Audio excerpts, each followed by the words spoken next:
दिन भर की खबरों में सबसे पहले डालते नजर आज के मुख्य समाचारों पर। जिला स्तरीय स्वतंत्रता दिवस समारोह को लेकर परेड का हुआ अंतिम अभ्यास। कलेक्टर और एसपी ने किया तैयारियों का निरीक्षण। अगस्त क्रांति सप्ताह के तहत कोरोना वॉरियर्स का हुआ सम्मान। 150 कोरोना योद्धा हुए सम्मानित। नरमे में रोगों को देखते हुए कृषि विभाग की टीम ने खेतों में किया निरीक्षण। महात्मा गांधी अंग्रेजी सरकारी स्कूल में प्रवेश के लिए निकाली गई लॉटरी, अभिभावक रहे मौजूद। अब खबरें विस्तार से। राष्ट्रपिता महात्मा गांधी की 150वीं जयंती के उपलक्ष्य में मनाए जा रहे अगस्त क्रांति सप्ताह के तहत आज कोरोना वॉरियर्स का सम्मान किया गया। जंक्शन स्थित अग्रसेन भवन में आयोजित कार्यक्रम में कोरोना वॉरियर्स महिलाओं के विभिन्न वर्गों, डॉक्टर्स, नर्सेज, पुलिस सहित सफाई कर्मियों का सम्मान किया गया। इस मौके पर 150 कोरोना वॉरियर्स का सम्मान हुआ। राष्ट्रपिता महात्मा गांधी की 150वीं जयंती के उपलक्ष्य में मनाए जा रहे अगस्त क्रांति सप्ताह के तहत कोरोना वॉरियर्स का सम्मान किया गया। इस अवसर पर हुए कार्यक्रम में कलेक्टर जाकिर हुसैन, एसपी राशि Dogra, CMHO doctor Arun Chamaria, SDM Kapil Yadav, PMO doctor MP Sharma सहित महात्मा गांधी जीवन दर्शन समिति के जिला संयोजक श्रवण तंवर, सह संयोजक तणु विजय आदि बतौर अतिथि शामिल हुए। इस अवसर पर कोरोना काल के दौरान आमजन की सुरक्षा सुविधा के लिए बेहतरीन कार्य करने वाले कोरोना योद्धाओं का सम्मान किया गया। इस मौके पर महिला एवं बाल विकास विभाग की ओर से रंगोली बनाकर कोरोना जागरूकता का संदेश भी दिया गया।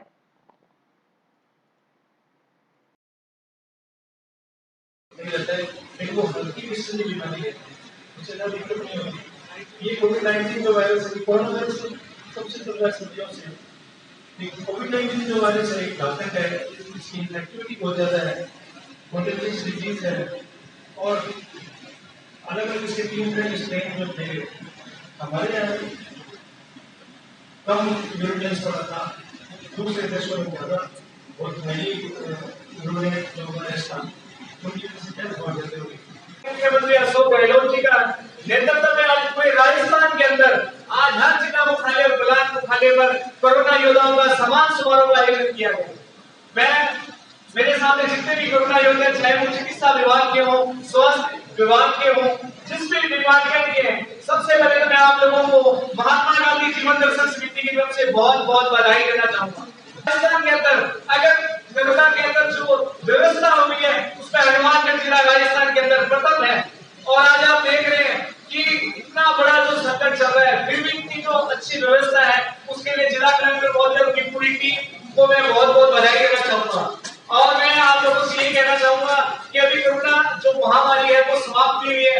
अभी भी हम लोगों का ये कर्तव्य बनता है कि हम लोग इस महामारी से बचने के लिए जो प्रयास हम सभी ईमानदारी से करें और इस मौके पे जितने भी सामाजिक संगठन है, चाहे गुरुद्वारा है, मंदिर है, रसोई घर है, विभिन्न सामाजिक संगठनों ने, मैं ये कहना चाहूंगा मुख्यमंत्री जी का नारा था कोई भूखा ना सोए, उस नारे को अगर सही तरह से कोई किसी जिले में काम हुआ है तो वह हनुमानगढ़ जिले में हुआ है। आज राष्ट्रपिता महात्मा गांधी 150वीं जयंती के शुभ अवसर पर जो हो रहा है वो राज्य स्तर पर समारोह सम्मानित किया जा रहा है। उसी क्रम में जो कोरोना वॉरियर जो फ्रंट लाइन पे लड़ रहे थे उनका सम्मान किया गया अपने जिला प्रशासन के द्वारा, जिसमें लैब टेक्नीशियन संवर्ग को विशेष स्थान दिया गया है और जिले से कुल 8 लैब टेक्नीशियन को सम्मानित किया गया। जिला स्तरीय स्वतंत्रता दिवस समारोह में होने वाली परेड का अंतिम रिहर्सल गुरुवार को टाउन एनएनपीजी कॉलेज के ग्राउंड पर हुआ। बैंड की धुनों के बीच पुलिस जवानों ने कदम ताल की तो देशभक्ति का जज्बा जाग गया।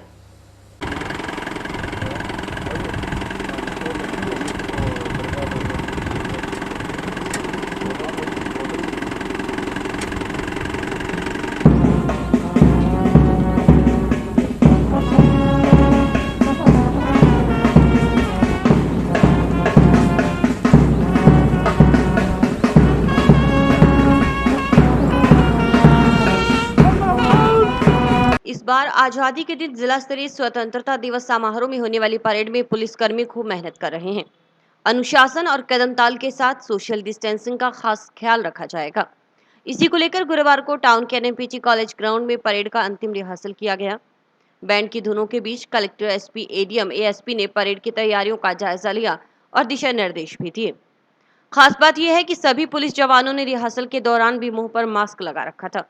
वहीं एसपी ने कहा कि कोरोना के चलते इस बार समारोह में कुछ बदलाव होंगे, इसलिए पुलिस जवानों को कोरोना गाइडलाइन की पालना के निर्देश दिए गए हैं। सुनिए क्या बोली एसपी राशि डोगरा। परेड इन्होंने अच्छी की है, काफ़ी दिनों से ये प्रैक्टिस कर रहे हैं, पहले भी करते आए हैं और अब आज इनको वर्दी तैयार करने का और सारा का टाइम दिया जाएगा और अब ये सीधा 15 अगस्त के दिन यहाँ पे परेड में तो हैंड सैनिटाइज करके आएंगे ही और वो सारी बातें हैं और जितना परेड में डिस्टेंस मेंटेन करना है उतना तो करना ही पड़ेगा और साथ में मास्क वास्क सब ये पहनेंगे और सोशल डिस्टेंसिंग का ध्यान रखेंगे। देखिए कोरोना को देखते हुए कुछ चेंजेस किए गए हैं और सावधानियां बरती गई। आपदा प्रबंधन की एक टुकड़ी है और PTIs भी हैं हमारे साथ, RSC की टुकड़ी है और हमारे पुलिस की है और महिला की। इस मौके पर कलेक्टर जाकिर हुसैन ने मीडिया से मुखातिब होते हुए कहा कि इस बार कोरोना को देखते हुए जिला स्तरीय कार्यक्रम में भी राज्य सरकार के निर्देशानुसार काफी परिवर्तन किए गए हैं। बच्चों और बुजुर्गों को कार्यक्रम से दूर रखा गया है। बच्चों की जगह इस बार वयस्क लोग सांस्कृतिक कार्यक्रमों की प्रस्तुतियां देंगे। वहीं मार्च पास्ट व व्यायाम आदि में भी कार्यक्रम में स्कूली बच्चे हिस्सा नहीं ले सकेंगे। कार्यक्रम में सोशल डिस्टेंसिंग को ध्यान में रखते हुए आयोजन करवाया जाएगा। साथ ही कहा कि ग्राउंड के एंट्री पॉइंट पर पुलिसकर्मी इस बात का विशेष ख्याल रखें कि कोई भी व्यक्ति बिना मास्क के ग्राउंड में प्रवेश न कर पाए। साथ ही प्रवेश पर सैनिटाइजर की व्यवस्था रखने के भी निर्देश दिए गए हैं। दिवस समारोह पे जो कार्यक्रम होने हैं उसमें परेड और जो दूसरे सांस्कृतिक कार्यक्रम है उनका निरीक्षण किया गया है LMPG कॉलेज में और जो पुलिस के और हमारे जवान लोग प्रैक्टिस कर रहे हैं उनकी देखी गई, परेड का निरीक्षण किया गया और सभी तरह की तैयारियां करने के लिए एडिशनल SP साहब और ADM साहब को निर्देश दिए गए हैं। किसी कार्यक्रम के अनुसार निर्धारित प्रोग्राम के अनुसार अपने 15 अगस्त में अपने कार्यक्रम। ट्रक ऑपरेटरों का ओवरलोड वाहनों पर कार्रवाई की मांग को लेकर चल रहा धरना दूसरे दिन भी जारी रहा। ओवरलोड वाहनों व बिना रॉयल्टी और निर्माण सामग्री बिल के परिवहन पर रोक लगाने की मांग को लेकर ट्रक ऑपरेटर आंदोलनरत हैं, जो पिछले कई दिनों से बार-बार ओवरलोड के खिलाफ कार्रवाई की मांग प्रशासन से करते आ रहे हैं। वहीं बताया गया कि वार्ता के लिए कहा गया था, लेकिन देर शाम तक प्रशासन और ट्रक ऑपरेटर्स के बीच कोई वार्ता नहीं हुई।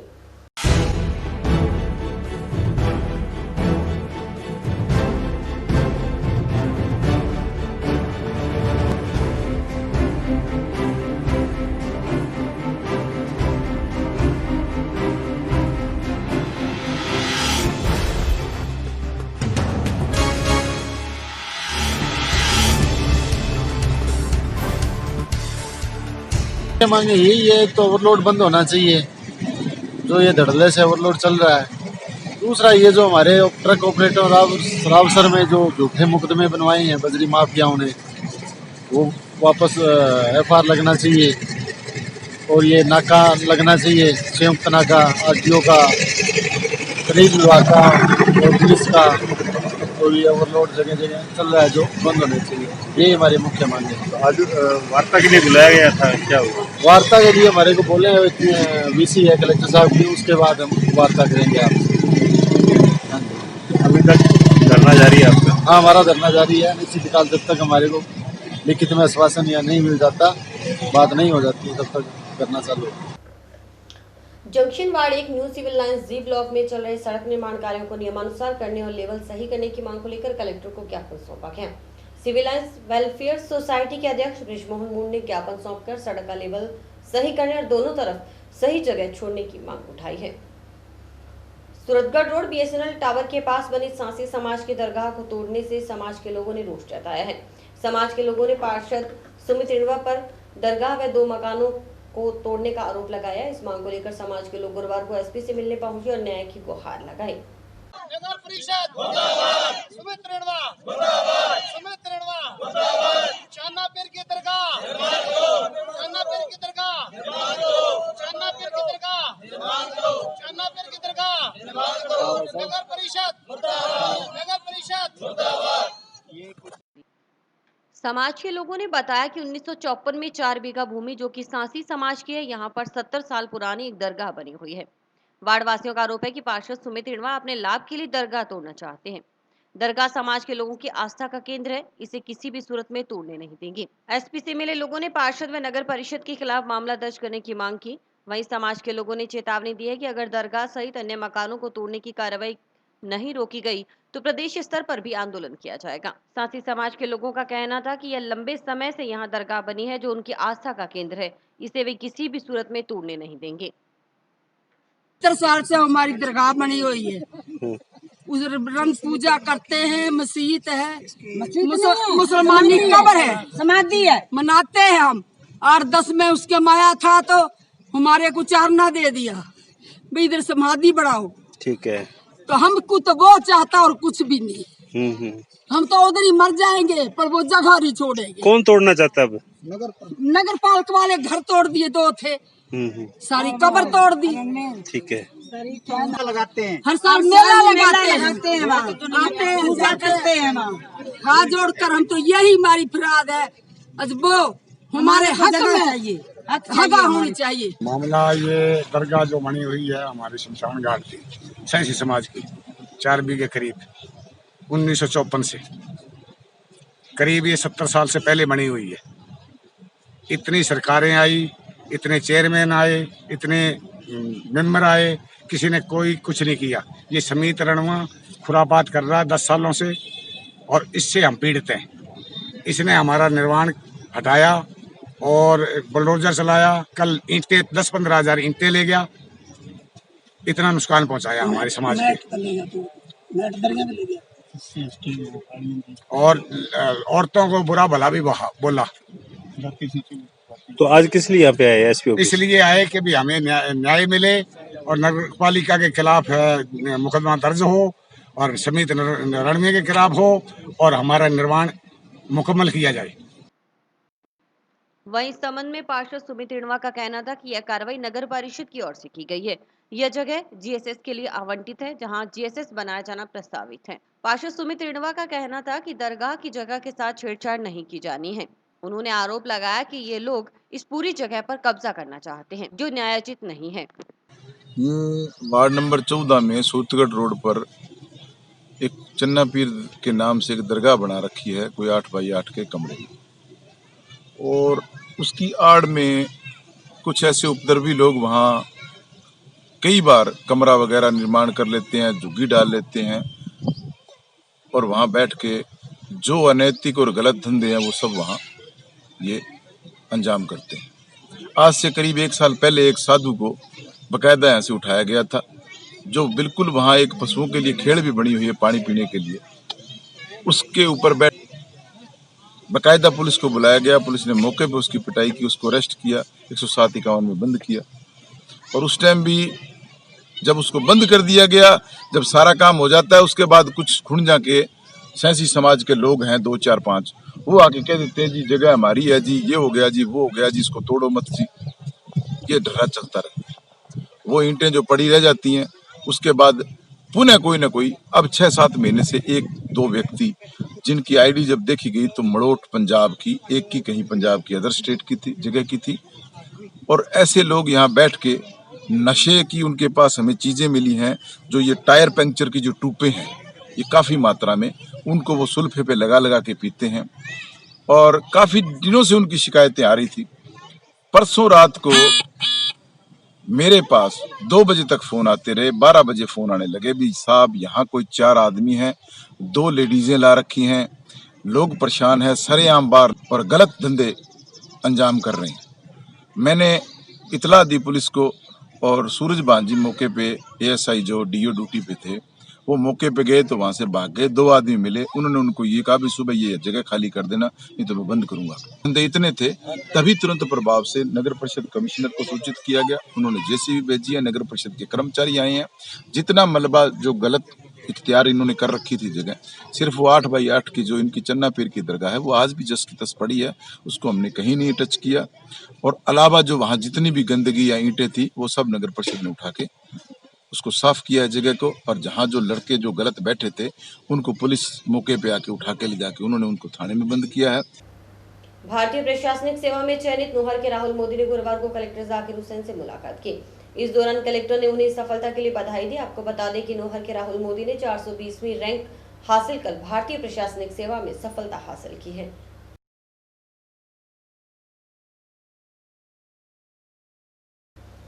अंग्रेजी शिक्षा को बढ़ावा देने के लिए खोले गए महात्मा गांधी राजकीय अंग्रेजी मीडियम स्कूलों में प्रवेश प्रक्रिया शुरू हो गई है। इसके तहत स्कूलों में लॉटरी से सीटें भरी जा रही हैं। इसी के तहत गुरुवार को हनुमानगढ़ ब्लॉक के अंग्रेजी माध्यम सरकारी स्कूल में लॉटरी निकाली गई। सरकारी अंग्रेजी मीडियम स्कूल हनुमानगढ़ ब्लॉक में प्रवेश के लिए गुरुवार को लॉटरी निकाली गई। इस दौरान स्कूल स्टाफ के अलावा अभिभावक भी मौजूद रहे। खास बात यह है कि लॉटरी के दौरान विद्यार्थियों का नाम अनाउंस कर अभिभावकों को जानकारी दी गई। कक्षा 1 से 5 तक 30-30 और 6ठी से 8वीं कक्षा में 35-35 विद्यार्थियों को प्रवेश दिए जाएंगे। इसके अलावा 7वीं और 8वीं के लिए आवेदन पत्र निर्धारित सीटों से कम होने के चलते लॉटरी नहीं निकाली गई। मानगढ़ ब्लॉक के महात्मा गांधी अंग्रेजी माध्यम राजकीय विद्यालय के अंदर आज प्रवेश प्रक्रिया की लॉटरी निकाली गई है। पहली से 5वीं तक के प्रत्येक कक्षा में 30-30 विद्यार्थी और 6ठी से 8वीं में 35-35 विद्यार्थियों को यहाँ प्रवेश दिए जाने हैं। राजकीय जो शिक्षक हैं या उनके परिवार के जो सदस्य हैं वो इसके अलावा हैं। तो यहाँ लॉटरी एक पूर्ण पारदर्शिता के साथ समस्त अभिभावकों की उपस्थिति में निकाली गई है और विद्यार्थियों को प्रवेश दिए गए हैं। 7वीं और 8वीं के जो आवेदन पत्र हैं वो आवेदन पत्र निर्धारित सीटों से कम होने के कारण उनकी लॉटरी नहीं निकाली गई है, क्योंकि जितने भी आवेदन पत्र आए हैं उन सभी का यहाँ प्रवेश सुनिश्चित होगा। और हमारे लिए ये सौभाग्य की बात है कि हनुमानगढ़ ब्लॉक के अंग्रेजी माध्यम के इस विद्यालय में अभिभावकों ने खूब रुचि दिखाई है और लगभग सीटें क्या हैं फिलअप हो गई हैं 8वीं क्लास को। संग्रिया तहसील के गांव हरिपुरा के चक 4 HRP और चक 1 HRP में गुरुवार को कृषि विभाग की टीम पहुंची। नरमा की फसल में बिल्ट रोग के प्रकोप को देखते हुए विभाग की टीम ने निरीक्षण किया और किसानों को फसलों के बचाव के उपाय बताए। संग्रिया तहसील के गांव और चकों में लगे नरमे में इन दिनों बिल्ट रोग के प्रकोप के चलते किसानों में चिंता है। इसी को देखते हुए कृषि विभाग के अधिकारी पंकज गोस्वामी और परविंदर सिंह व कृषि पर्यवेक्षक ममनदीप कौर, बलराज सिंह, कांतामून ने किसानों के खेतों का निरीक्षण किया। गांव हरिपुरा के युवा नेता बलकौर सिंह ढिल्लों ने बताया कि सूचना पर कृषि अधिकारी किसानों की नरमा फसल का निरीक्षण करने पहुंचे हैं। चक 4 HRP पर कुलदीप सिंह के खेत में नरमा फसल का निरीक्षण किया गया, जिसमें बिल्ट रोग पाया गया। बिल्ट रोग की वजह से किसान के नरमा फसल के कुछ पौधे सूख रहे थे, जिस पर कृषि विभाग के अधिकारियों ने किसानों को रोकथाम के उपाय बताए। किसान पृथ्वीराज माहर के खेत का निरीक्षण भी किया गया, जहां नरमा फसल में सफेद मच्छर का अधिक प्रकोप था। किसानों को कीटनाशक के छिड़काव के बारे में जानकारी दी गई। 30 बीघा गुजरात पे जी समस्या है। अभी पत्ते का लार की बात घूस है, अभी समस्या सबसे मोटी है। बस कि पत्ते का लार लबा सब कलीस हुआ बन काटता है जी काट के मुंह रस फुस है जी चढ़ना पत्तों हो गए यहां जी ऊपर ना हो गए। ये फसल जो है वो पूरी फाड़ के ऊपर है। तो इस समय सभी किसान जो है 13045 का अगर स्प्रे करें तो किसानों को फायदा होगा। 13045 इफ्को कंपनी का बहुत ही बढ़िया है, जो हमारे पास भी उपलब्ध है और मार्केट में भी ये मिलता है। तो इसलिए हम तो यही आग्रह करेंगे किसानों से भी कि अभी 13045 अगर इफ्को का यूज़ करें तो इसके रिजल्ट बहुत बढ़िया है। इससे फल वगैरह बढ़ते हैं जी, उसका उत्पादन बढ़ेगा जी। तो उसके बाद जो डिंडा लगेगा उसमें जो रेसा आएगा, रेसे का भी फर्क पड़ता है क्योंकि इसमें पोटास की मात्रा होती है। इससे जो है वो रेसा बढ़िया बनेगा। उससे क्या है कि उसके जो नरमे के भाव भी है वो भी अच्छे मिलते हैं 13045 स्प्रे। मानव उत्थान सेवा समिति हनुमानगढ़ के अध्यक्ष लादू सिंह भाटी के जन्मदिन पर समिति सदस्यों ने अनूठी पहल करते हुए पौधा वितरण भंडारे का आयोजन किया। इस दौरान आमजन और राहगीरों को पौधे बांटे गए।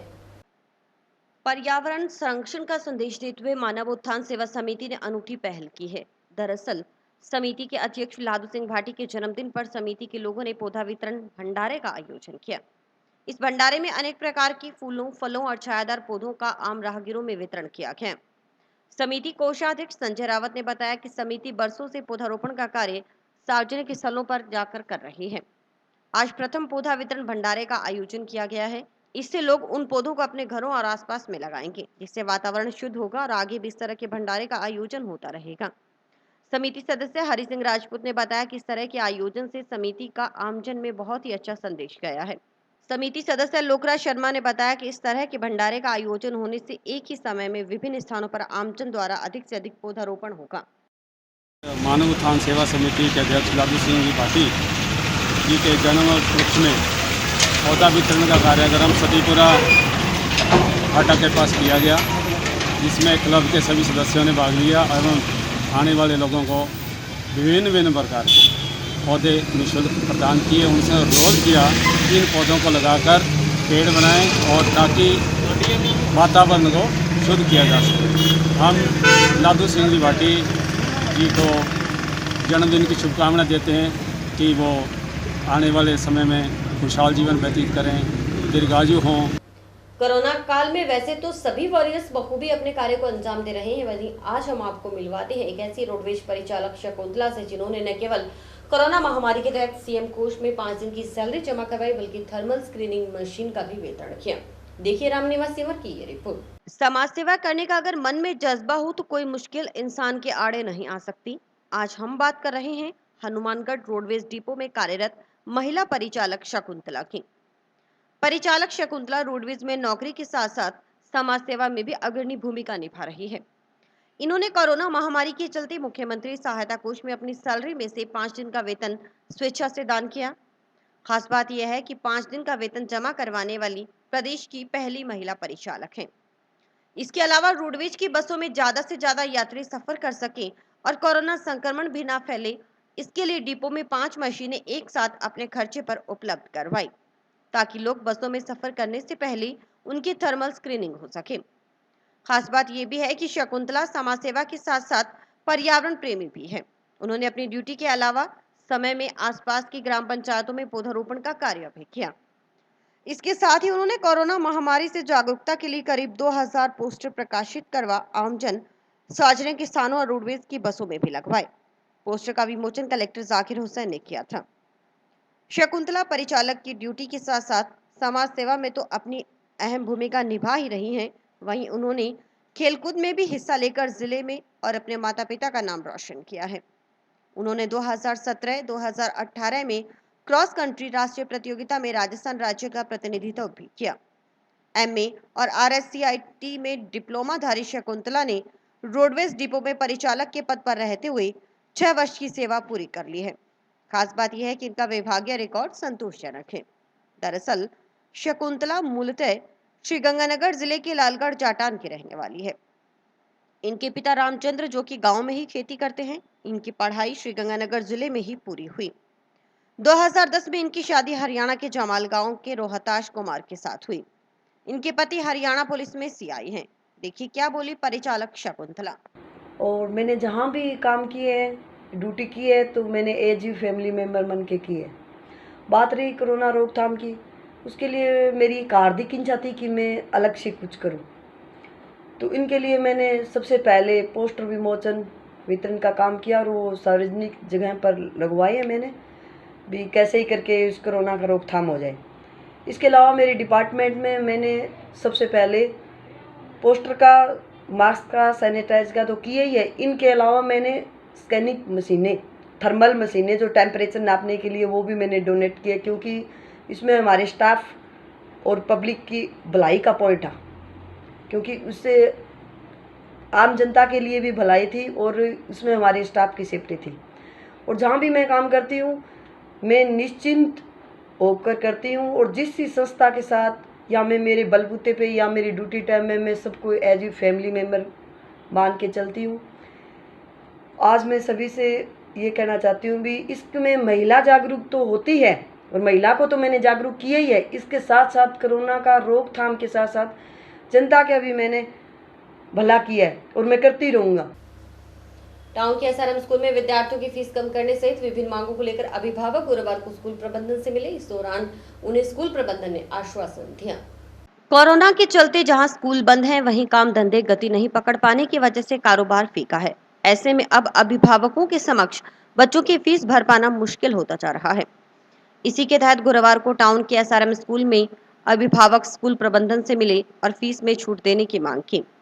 अभिभावकों ने स्कूल प्राचार्य से बैठक कर अपनी समस्या के बारे में अवगत करवाया। इस पर उन्हें आश्वासन मिला कि जल्द ही कोई रास्ता निकाला जाएगा। इसके अलावा अभिभावकों ने स्कूल में शेड बनवाने, ठंडे पानी की व्यवस्था करवाने सहित विभिन्न तरह के सुझाव अभिभावकों ने स्कूल प्रबंधन को दिए। आज SRM स्कूल में हम प्रिंसिपल सर से और महावीर जी से मिले। हमारा मुद्दा था कि फीस में हमें कुछ रिलैक्सेशन दिया जाए, क्योंकि काम धंधे जैसे सबके बंद हैं उस तरह से हमारे भी बंद हैं, तो फीस देने में हम भी सक्षम नहीं है उतना की जितनी स्कूल की फीस है। तो हम रिलैक्सेशन चाहते थे, उसके लिए महावीर जी ने, प्रिंसिपल सर ने हमें आने वाले हफ्ते 10 दिन में इसको शॉर्ट आउट करके आश्वासन दिया है कि जैसा भी उचित होगा वैसा करेंगे। कम करने का इशू था तो उन्होंने कहा कि जितना भी रिलैक्सेशन हमारी तरफ से हो पाएगा, जो अपनी म्यूचुअल अंडरस्टैंडिंग बैठेंगी वो अपने कर लेंगे। मांगों में एज सच पेरेंट्स का ये था कि सब एक तो हमारे को यहाँ शेड अगर मिल जाए ताकि पेरेंट्स जो अंदर आते हैं तो उनको बैठने के लिए भी व्यवस्था हो जाए। दूसरी मांग ये थी कि सब बच्चों के और पेरेंट्स के जो आते हैं उनके लिए ठंडे पानी की अगर बाहर व्यवस्था हो जाए तो अच्छी बात है। तो उसके लिए ठंडे पानी के लिए तो कोई कूलर्स वगैरह की थी वो हो गई, और शेड वगैरह बनाने की बात पर विचार किया जा सकता है। और मोटा एक मुद्दा ये था फीस का देना और नहीं देना। तो हमारी यही बात हुई है कि सब ये जो स्कूल है, सब पेरेंट्स का ये मानना था कि हमारा ही स्कूल है। तो जब इतनी निजीता और इतनी नज़दीकी जब हम आपस में एक दूसरे में है तो ऐसा कोई कारण नहीं था बैठने का। ये था कि सब फीस किसी की डिले आ रही थी, किसी की जल्दी आ रही थी, और ऐसी बात नहीं फीस आ भी रही है। और सब पेरेंट्स की भावना ये थी कि सब अपने अच्छे टीचर्स अपने पास हैं। चूँकि आज हनुमानगढ़ के नंबर 1 स्कूल में हम मानते हैं भी हमारे बच्चे पढ़ रहे हैं, तो इसको थोड़ा बस उन टीचर्स को निकाला जाने पर विचार नहीं किया जाना। टाउन की रिचवुड विला कॉलोनी सन सिटी एन्क्लेव में छोटे छोटे बच्चों द्वारा जन्माष्टमी का पर्व मनाया गया और मटकी दौड़ का भी आयोजन किया गया। देश भर में लॉकडाउन के चलते मंदिरों में झांकियां न सजने के कारण महिलाओं व बच्चों ने कॉलोनी में ही कृष्ण जन्माष्टमी का उत्सव आयोजन करने का निर्णय लिया। महिलाओं और बच्चों ने छोटे से बच्चे को कृष्ण बनाकर उनकी पूजा अर्चना करते हुए हाथी घोड़ा पाल की जय, कन्हैया लाल की जय घोष करते हुए जन्माष्टमी का पर्व मनाया।